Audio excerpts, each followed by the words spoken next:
வானுக்கும் மேலாக உயர்ந்தவர், உமக்கு மேல் ஒருவரும் இல்லையே. அல்லேலூயா அல்லேலூயா அல்லேலூயா ஆமென். அல்லேலூயா அல்லேலூயா அல்லேலூயா ஆமென். ஒருவரால் சிருஷ்டிக்கப்படாமலே தாமாக என்றென்றும் இருப்பவர், ஒருவரால் சிருஷ்டிக்கப்படாமலே தாமாக. இப்பொழுதும் கூட பரலோக ராஜ்யம் அல்லது தேவனுடைய ராஜ்யம் பற்றி நாம் படித்து கொண்டிருக்கிறோம். தேவனுடைய ராஜ்யம்னாலும் பரலோக ராஜ்யம்னாலும் ஒன்று தான். ஆனால் பரலோகம் வேறு. பரலோகம் இப்பொழுது தேவன் பரலோகத்தில் இருக்கிறார். ஆனால் தேவனுடைய ராஜ்யம் அல்லது பரலோக ராஜ்யம் நமக்குள்ளே இப்பொழுது வந்திருக்கிறது. ஏனென்றால் நாம் இயேசுவை ஆண்டவராய் ஏற்றுக்கொண்டு அவருடைய வார்த்தையின்படி வாழுவோம் என்று அவருடைய சட்டதிட்டங்களுக்கு நம்மை உட்படுத்தி கொண்டபடியாலே நமக்குள்ளே அவருடைய ஆளுகை இருக்கிறது. அதாவது அவருடைய ஆளுகை இருக்கிறதுனா அவருடைய ராஜ்யம் இருக்கிறது.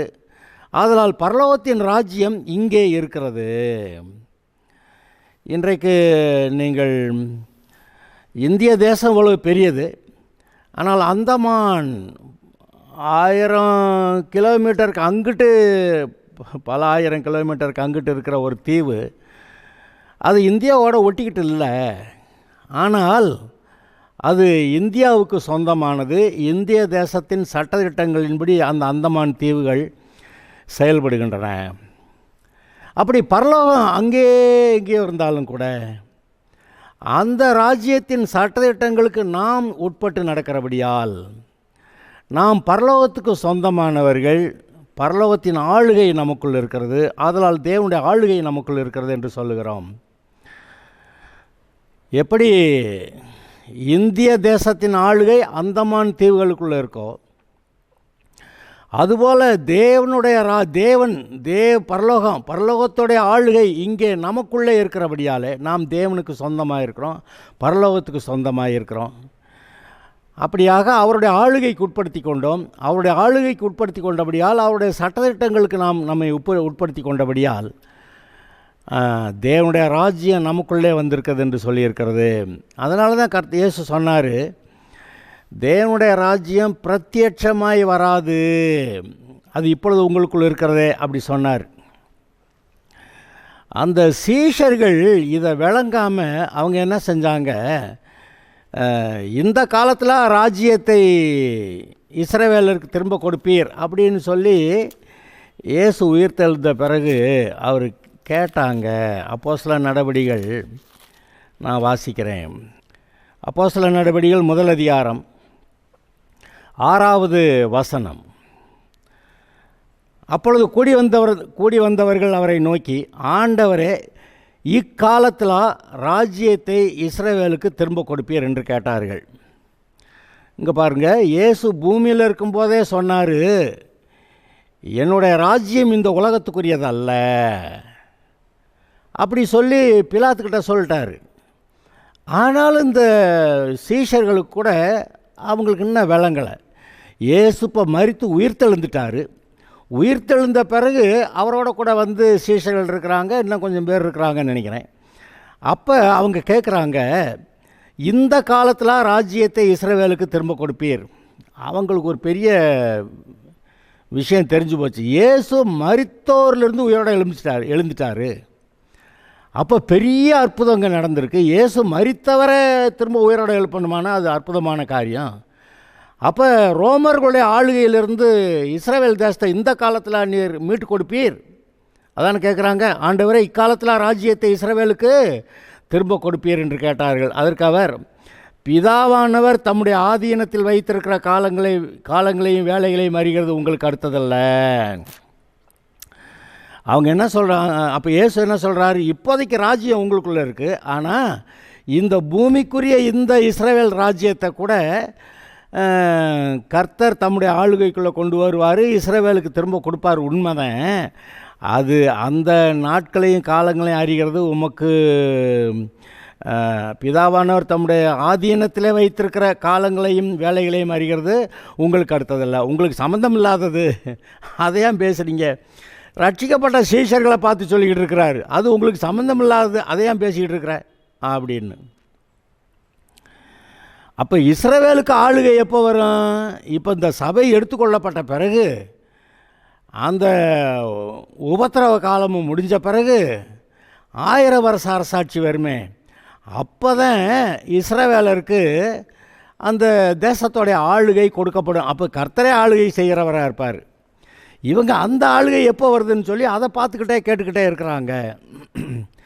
இயேசு உயிரோடு இருக்கிறப்பவும் அவங்க சொன்னாங்க, சீஷர்கள் என்ன சொன்னாங்க அந்த எம்மாவூருக்கு போனப்ப, இவர் தான் இஸ்ரவேலை மீட்டு ரட்சிக்கிறவர் என்று நாங்கள் நம்பியிருந்தோம்னா அது இல்லாமல் போச்சு, அவர் செத்து போயிட்டாரு அப்படின்ட்டாங்க.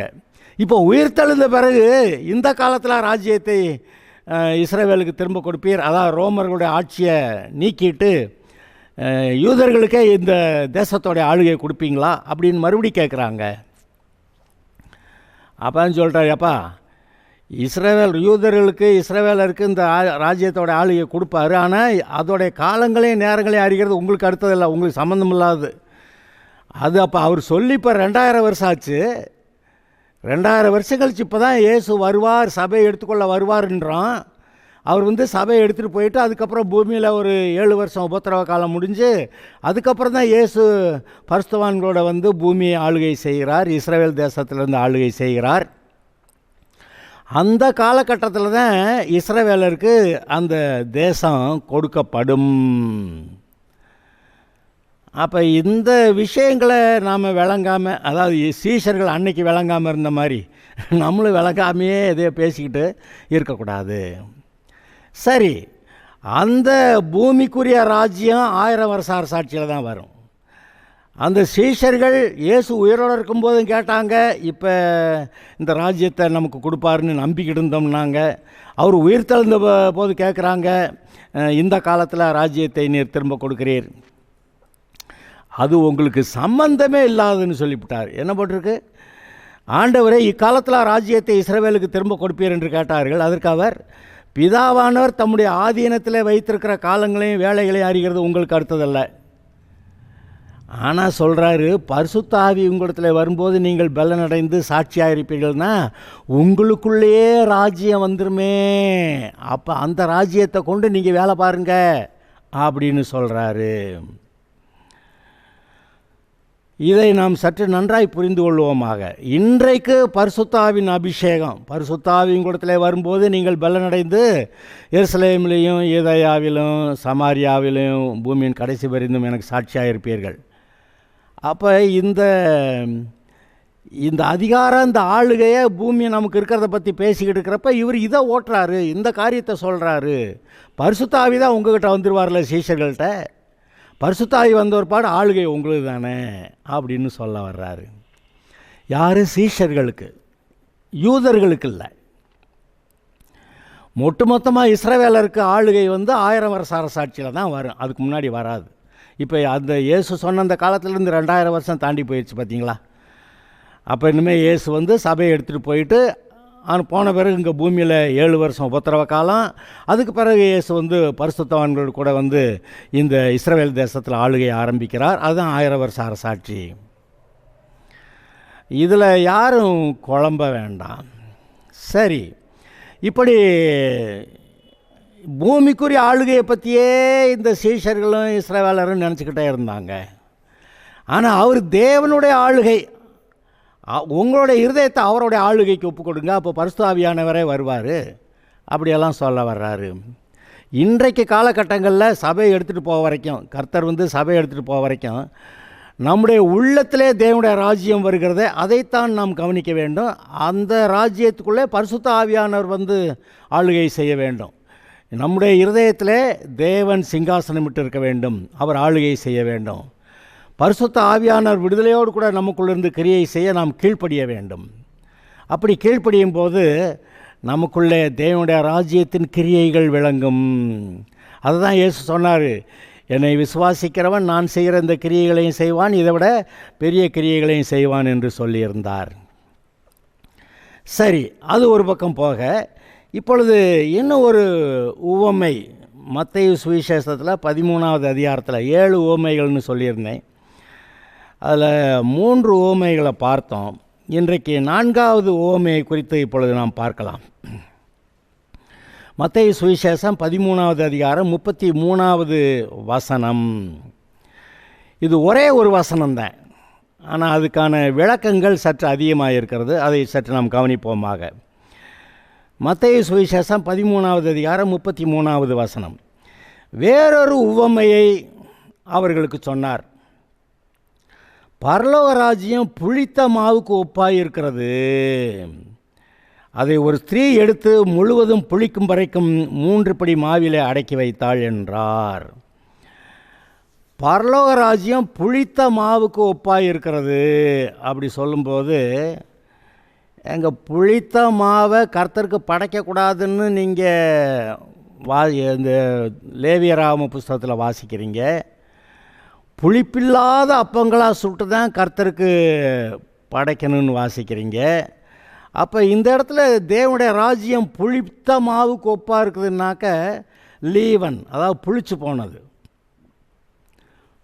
அந்த பண்டிகை காலத்திலெல்லாம் புளித்த மாவு ஒன்றும் உங்களோட வீடுகளில் இராதபடிக்கு எச்சரிக்கையாக இருங்கள் அப்படியெல்லாம் சொல்லியிருக்கிறாரு. அப்போ தேவனுடைய ராஜ்யத்துக்கும் புளித்த மாவுக்கும் சம்பந்தம் இல்லை. அப்படியானால் இங்கு என்ன சொல்லுகிறார்? புளித்த மாவுக்கு ஒப்பாக இருக்கிறதுன்னா, இந்த தேவனுடைய இப்போ சர்ச் இருக்குது, இது கர்த்தருடைய ராஜ்யத்துக்கு உட்பட்டவர்கள் இங்கே இருக்கிற இடம். கர்த்தருடைய ராஜ்யத்துக்கு உட்பட்டவர்கள் இருக்க அந்த சர்ச்சுக்குள்ளே சில குறிப்பிட்ட பாவிகள் அங்கே போக அங்கே இருந்தாங்கன்னா, இந்த கொஞ்சம் பேர் அந்த மீதி எல்லாரையும் புளிப்புள்ளவர்களாக மாற்றிடுவாங்கன்னு சொல்ல வர்றாரு. இப்போ தேவனுடைய ராஜ்யம்னா இப்போ நம்ம 100 பேர் சபையில் இருக்கிறோன்னு வச்சுக்கோங்க. 100 பேர் பரிசுத்தவான்களாக இருக்காங்க, இயேசு ஆண்டவராக ஏற்றுக்கொண்டு இருக்கிறாங்க. அவங்களுக்கு ஒரு குழப்பம் இல்லை. ஆனால் இதில் புதுசாக ஒரு 4-5 பேர் அவங்க ஒரு வித்தியாசமான போதனையோடு கூட வந்தாங்கன்னா என்ன நடக்கும்னு நினைக்கிறீங்க? அதை போதகரும் கண்டுக்கிறாமல் விட்டுறாருன்னு வச்சுக்கிடுவான். ஏய், நீ தப்பு பண்ணுற, தப்பாக பேசக்கூடாது அப்படின்னு சொல்லி போதகரும் அப்படி சொல்லாமல் கண்டுக்கிறாமல் விட்டுட்டாருனாக்க என்ன நடக்கும்னு நினைக்கிறீங்க? அவங்க அந்த பாவமெல்லாம் செய்கிறாங்கன்னு பக்கத்தில் உட்காந்துருக்கிறவங்ககிட்ட அதெல்லாம் விசாரிச்சு அப்படிங்களான்னு கேட்டுட்டு, ஓ அப்படியும் செய்யலாமா, நீங்கள் சர்ச்சுக்குள்ளே இருக்கீங்களா, நீங்கள் ரட்சிக்கப்பட்டிருக்கீங்களான்னு கேட்டுக்கிட்டே, அவன் ரட்சிக்கப்பட்டிருக்க மாட்டான். அப்படி எதாவது கேட்டுக்கிட்டே அவன் சர்ச்சுக்குள்ளே இருக்கான் பாருங்கள், கெடுக்கிறதுக்குன்னு வந்தாள். அந்த புளித்த மாவு, அந்த புளித்த மாவு அப்படியே கொஞ்சம் கொஞ்சமாக சபை முழுவதையும் புளித்த மாவாக்கி விடும். எப்படி? கொஞ்சம் புளித்த மாவை ஒரு ஸ்திரீங்கிறப்ப நீங்கள் கொஞ்சம் கவனிங்க. பொதுவாக பல இடங்களில் ஒருத்தன் சொல்லிக்கிட்டு வர்றவர் இந்த இடத்துல ஸ்திரீன்னு சொல்கிறாரு. இதுவும் கூட கர்த்தருக்கு ஒவ்வாத போதனையை கொடுக்கக்கூடிய ஒரு ஆள்னுங்க நீங்கள் பார்க்குறீங்க. அவள் கொஞ்சம் புளித்த மாவு எடுத்து 3 படி மாவு, அதாவது ஒரு பெரிய குடும்பத்துக்கு தேவையான அப்பங்களை சுடுறதுக்கு 3 படி மாவு எடுப்பாங்களாம். பெரிய குடும்பத்துக்கு அவங்க அந்த ஏதோ சின்ன சின்ன படிகள் வச்சுருப்பாங்கன்னு நினைக்கிறேன்.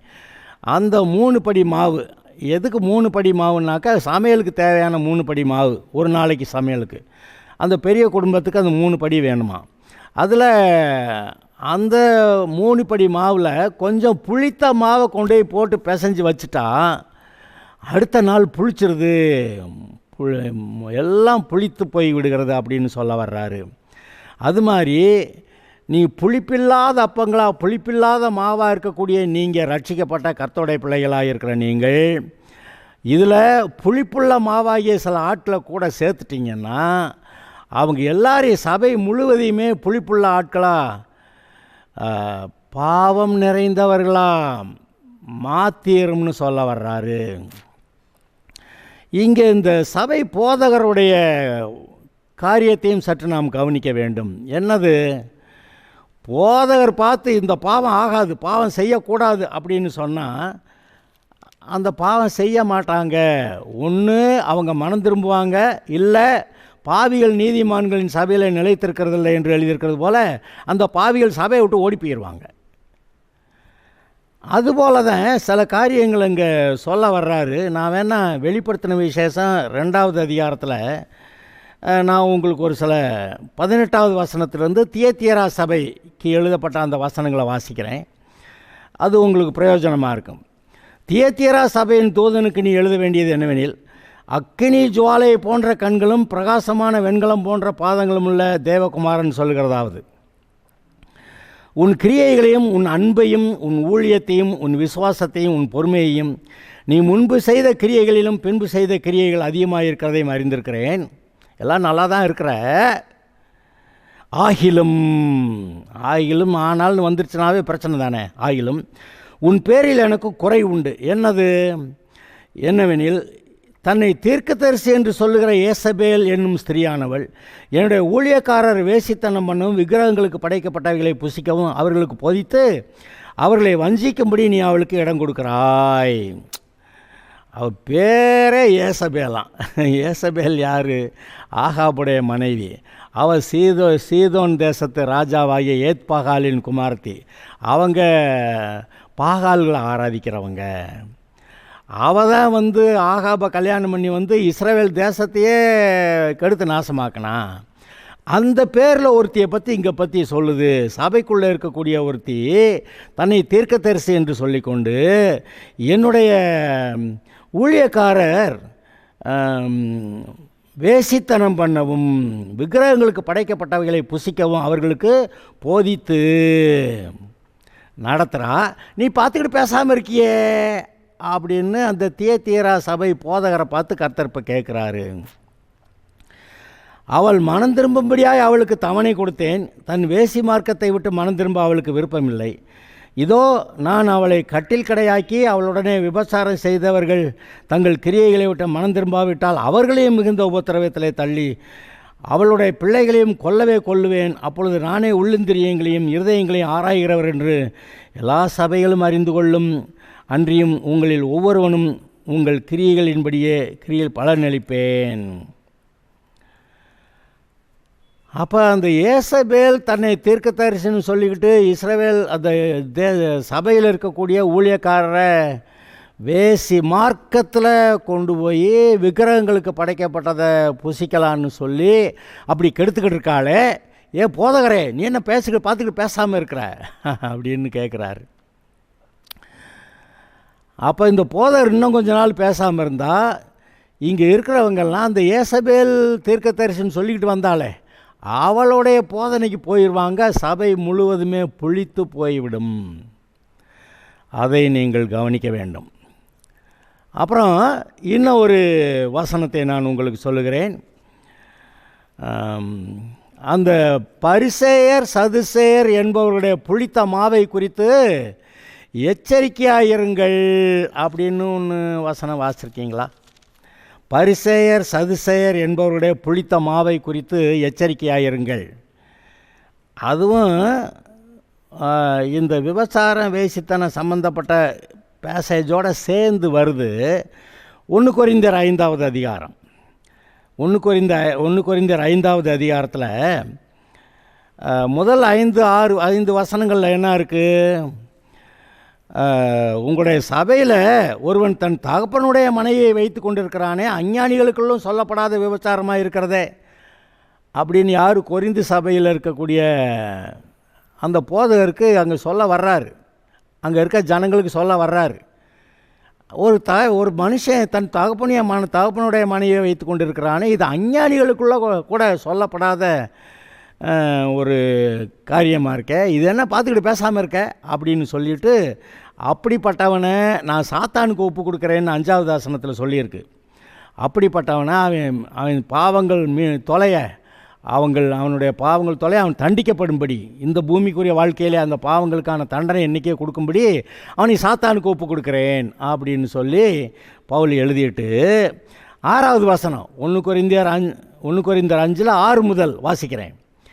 நீங்கள் மேன்மை பாராட்டுகிறது நல்லதல்ல. கொஞ்சம் புளித்தமா பிசைந்தமா முழுவதையும் புளிப்பாக்கும் என்று அறியீர்களா? அந்த தகப்பனுடைய மனைவியை வைத்து கொண்டிருக்கிறானே, அவனை கொஞ்ச நாளைக்கு இன்னும் சபையில் விட்டு வச்சுருந்தேன்னா சபை முழுவதுமே புளிப்பாயிரும்னு உனக்கு தெரியாதா? ஓஹோ, இப்படி தகப்பனுடைய மனைவியை கூட வச்சுக்கிட்டு விபசாரமெல்லாம் செஞ்சுக்கிட்டு சபையில் இயேசுவை ஏற்றுக்கிட்டு ரட்சிக்கப்பட்டவங்களா இருக்கலாமா அப்படின்னு சொல்லி எல்லாரும் நினைக்க மாட்டாங்களா? அப்படி எல்லாரும் அவர்களுடைய வாழ்க்கையிலே புளித்து போயிட மாட்டாங்களா? அப்படி கேட்க வர்றாரு. ஆகையால் நீங்கள் புளிப்பில்லாதவர்களாக இருக்கிறபடியே, சபை மக்களை பார்த்து சொல்கிறார், ஆகையால் நீங்கள் புளிப்பில்லாதவர்களாக இருக்கிறபடியே புதிதாய் பிசைந்த மாவாய் இருக்கும்படி பழைய புளித்த மாவை புறம்பே கழித்து போடுங்கள். ஏனெனில் நம்முடைய பஸ்காவாகிய கிறிஸ்து நமக்காக பலியிடப்பட்டிருக்கிறாரே. ஆதலால் பழைய புளித்த மாவோட அல்ல, துர்க்குணம் பொல்லாப்பு என்னும் புளித்த மாவோடும் அல்ல, துப்புரவு உண்மை என்னும் புளிப்பில்லாத அப்பத்தோடைய பண்டிகையை ஆசரிக்க கடவோம். அப்போ இந்த பாவம்தான் புளித்த மாவுக்கு ஒப்பாக இருக்கிறது. அந்த புளித்த மாவை கொண்டு போய் புளிப்பில்லாத மாவில் 3 படி மாவு, அந்த இஸ்ரவேல் ஜனங்கள் வழக்கமாக 3 படி மாவு எடுத்து சமைப்பாங்கன்னு அந்த கணக்கில் வருது. அந்த 3 படி மாவில் கொஞ்சம் புளித்த மாவை கொண்டு போய் போட்டால் மொத்த மாவையும் புளிப்பாக்கி உப்பை பண்ணும்னு சொல்லிடுறாரு. அதாவது சபைக்குள்ளே கொஞ்சம் பாவிகளை நீங்கள் விட்டால் கூட கொஞ்ச நாளில் எல்லாரையுமே அந்த பாவிகளாக ஆக்கிரும்னு சொல்ல வர்றாரு. அதான் நான் சொல்லுவேன், சபை போதகர் ஒரு சின்ன பாவத்தில் இருக்கிறாரு, பெரிய பாவத்தில் இருக்கிறார், அது வேறு. அவர் ஏதோ ஒரு பாவத்தில் இருந்தார்னா சபையில் இந்த பாவம் செய்யக்கூடாதுன்னு அவர் சொல்ல மாட்டார். அப்போ அங்கே இருக்க ஜனங்களுக்கு இந்த விஷயத்தை பற்றி பாஸ்டர் என்னமே சொன்னதில்லை, அதனால் நம்ம இந்த தப்பு பண்ணினாலும் ஒன்றும் மோசம் இல்லை அப்படி சொல்லிக்கிட்டு சபையில் இருக்கவங்கெல்லாம் அப்படியே மெதுவாக அந்த பாஸ்டர் என்ன ஒரு பாவத்துக்கு உட்பட்டிருக்கிறாரோ அந்த பாவத்துக்கு இவங்களும் ரொம்ப ஈஸியாக வந்துடுவாங்க. அப்போ கொஞ்சம் புளித்த மாவு மீதி இருக்க எல்லா மாவையும் புளித்து உப்பை பண்ணும் என்று நீங்கள் அங்கே காண்கிறீர்கள்.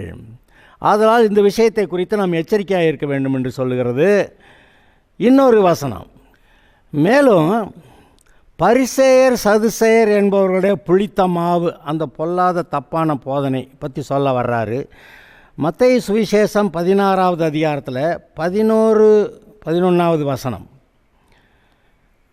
பரிசேயர் சதுசேயர் என்பவர்களின் புளித்த மாவுக்கு எச்சரிக்கையாக இருக்க வேண்டும் என்று நான் சொன்னது அப்பத்தை குறித்து சொல்லவில்லை என்று நீங்கள் உணராதிருக்கிறது எப்படி?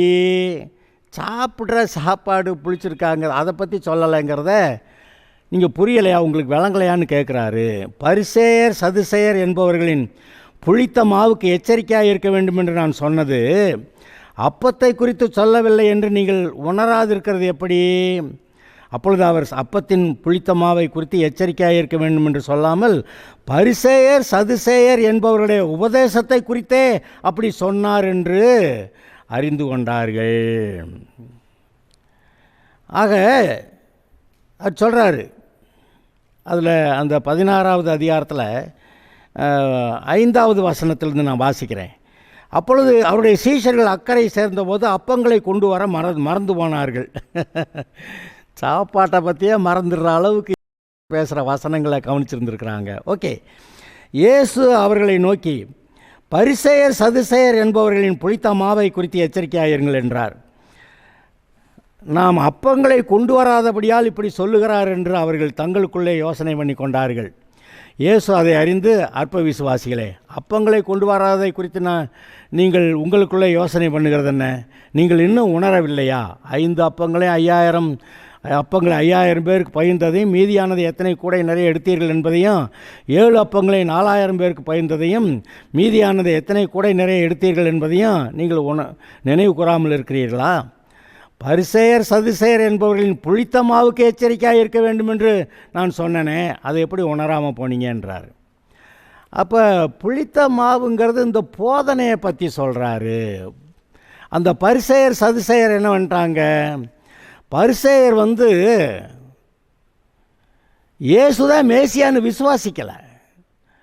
அவங்க அந்த நியாயப்பிரமாணத்தையே பிடிச்சிக்கிட்டு கிருபையாய் இயேசுவை கொலை செய்து விட்டார்கள். இந்த பரிசேயர் தேவதூதன் இருக்கிறத நம்புகிறாங்க, மரித்தோர் உயிர்த்தெழுதலை நம்புகிறாங்க. ஆனால் இயேசுவை விட்டுட்டு நியாயப்பிரமாணம்னு அதை பிடிச்சிக்கிட்டாங்க. அதை புளித்த மாவுன்னு சொல்லிவிட்டார். அப்போ கிருபை வரும்போது, பழைய ஏற்பாட்டில் கிருபை இருக்க தான் செஞ்சிச்சு. பழைய ஏற்பாட்டில் நியாயப்பிரமாணம் இருந்துச்சு, அங்கே பலி செலுத்துதலும் இருந்தது. பாவம் தொலையணுமானா ஆட்டை கொண்டு போய் அங்கே பலியிடணும். அப்போ பலியிடுற அந்த வழியில் வரக்கூடிய கிருபையை விட்டுவிட்டு இவங்க நியாயப்பிரமாணத்து மூலமாக நீதிமான் ஆகிறேன்னு சொல்ல வர்றாங்க.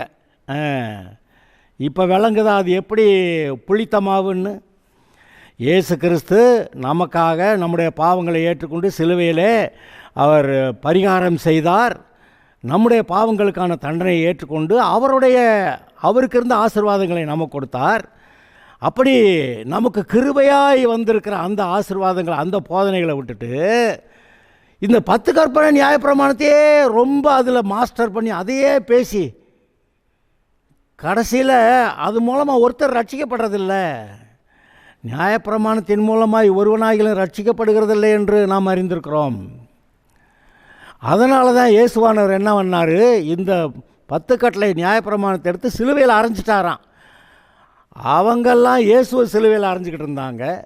ஆனால் அதே சமயத்தில் இயேசுவானவர் இந்த நியாயப்பிரமாணத்தை எடுத்து சிலுவையில் அரைஞ்சிக்கிட்டு இருந்தார். ஆதலால் நியாயப்பிரமாணம் நமக்கு விளக்கப்பட்டிருக்கிறது. நியாயப்பிரமாணத்தினாலே ஒருவனு நீதிமான் ஆகிறதில்லை என்று நீங்கள் அறியீர்களா? அப்படியெல்லாம் கேட்டிருக்கு. அப்படி ரட்சிக்கப்பட்டவங்க மறுபடியும் நியாயப்பிரமாணத்துக்கு போனப்போ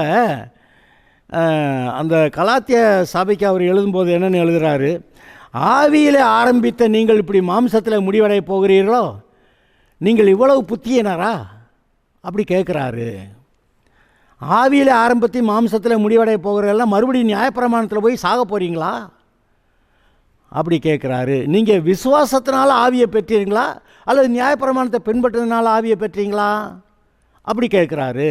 அப்போ அந்த பரிசேயர் சதுசேயர் என்பவருடைய புளித்த மாவுக்கு எச்சரிக்கையாக இருங்கள்னு அவர் சொல்லும்போது, அந்த போதனைகள், அந்த நியாயப்பிரமாணத்தின் போதனையில் மாட்டிக்கிறாத, அந்த உலகத்தின் பாவத்தை சுமந்து தீர்க்கிற தேவ ஆட்டுக்குட்டியாக நான் வந்திருக்கேன், என் மூலமாக கிருபை வருகிறது, மன்னிப்பு வருகிறது, விடுதலை வருகிறது, ரட்சிப்பு வருகிறது. அதை விட்டுட்டு அந்த நியாயப்பிரமாணத்தின் அந்த போதனையை பரிசேயர் சதுசேயர் அதை போதிக்கிறாங்களே, அதில் போய் மாட்டிக்கிறாதீங்கன்னு இயேசு சொல்லியிருக்கிறாரு. ஆக இந்த இடத்துல அந்த புளித்த மாவு எதுக்கு புளித்த தவறான போதனைகளுக்கு ஒப்பாய் சொல்லப்படுகிறது. அந்த 1 கொரிந்தியர் 5 அவங்க அதை அந்த விபச்சாரத்தோடு சேர்ந்துருக்கிறவங்க புளித்த மாவுன்னு அவர் சொல்லியிருக்கிறாரு. வெளிப்படுத்தின விசேஷம் 2வது அதிகாரத்தில் தியத்திரா சபைக்கு எழுதும்போது அந்த ஏசபேலுங்கிற வேசி தன்னை தீர்க்க தரிசனம் சொல்லிக்கிட்டு இப்படி நிறைய பேரை ஏமாற்றிக்கிட்டு இருக்கா, நீ அதை விட்டு பார்த்துக்கிட்டு இருக்கிற அப்படின்னு சொல்லி சபை போதகரை திட்டுறாரு. அந்த புளித்த மாவு சபையை பூரா கெடுத்துரும். அதுபோல் இந்த இடத்துல இந்த புளித்த மாவை எடுத்து ஒரு ஸ்திரீ 3 படி மாவில் அடக்கி வைத்தால் இதெல்லாம் புளித்து போகும்னு எழுதியிருக்கிற அந்த உவமை அதில் என்ன சொல்ல வர்றாரு, நீங்கள் இப்போ பரிசுத்தமாக இருக்கீங்க, அந்த அந்த அந்த புளிப்பை கொஞ்சம் உங்களுக்குள்ளே விட்டுட்டிங்கன்னா சபையை பூரா புளிப்பாக்கிறோம். அது மட்டும் இல்லை, நீங்கள் கொஞ்சம் பாவத்தை, தனிப்பட்ட ஆள் கொஞ்சம் பாவத்தை உங்களுக்குள்ளே முதல்ல விட்டிங்கன்னா அப்புறம் கொஞ்சம் கொஞ்சமாக இடம் பிடிச்சி உங்களை முழுசும் பாவியாக ஆட்கி விட்டுரும். அதுபோல் அப்படி ஆயிடக்கூடாது, நாம் எச்சரிக்கையாக இருக்கணும். இந்த விஷயத்தில் ரொம்ப கவனமாக இருக்கணும். புளித்த மாவு பொல்லாத போதனைக்கு அடையாளமாக இருக்கிறது. அதை நம்ம சபைக்குள்ளே நம்முடைய வாழ்க்கையில் நாம் விடக்கூடாது. பரலோக ராஜ்யத்தை புளிப்பாக்கக்கூடாது, அது புளிப்பில்லாத அப்பம். ஓகே, நம்ம அப்படி புளிப்பில்லாமல் காத்துக்கொள்வோமா? கர்த்தர் நம்மை ஆசீர்வதிப்பார். God bless you.